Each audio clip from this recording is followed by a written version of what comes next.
Tuesday, March the 13th, 2018, to you. Sincerity is the name I found for you.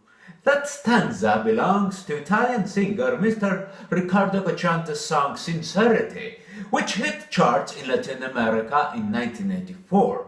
That said, Mr. Trump, I dedicate Mr. Cocciante's song to you. In 1 week, Trump administration lost two of its chief pillars. Last Tuesday, Mr. Gary Cohn resigned. Today was Mr. Rex Tillerson's turn to bid farewell.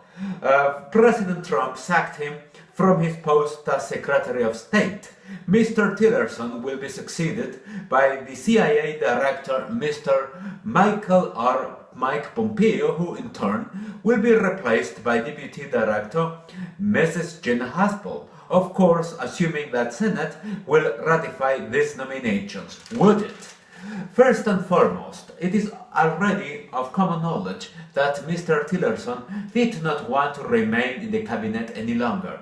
He had disagreed with his boss on many issues, namely the Iran nuclear deal, Saudi Arabia-led blockade against Qatar, and negotiations with North Korea. Not to mention when Mr. Tillerson privately called the president a moron last October. What too few people remember is how difficult it was for Mr. Trump to have Mr. Tillerson ratified by the Senate. He was seen as an outsider, as an executive in the petrochemical industry who lacked of experience in diplomacy. He was not a beloved figure at the State Department either. During his tenure, many veteran foreign policy hands departed, and most of the senior policy-making positions remained unfilled. As for Mr. Pompeo, he is also a layman. He was also unexperienced in espionage when he took over as director of the CIA a year ago. Still, he shares almost all of Mr. Trump's point of view regarding foreign policy. He's a hawkish voice on North Korea. He has downplayed Russia's intervention in the last US presidential election. He's an outspoken critic of Iran, and so on. Indeed, I believe that President Trump was very close to nominate himself in that job. That is why the ongoing political situation is so interesting.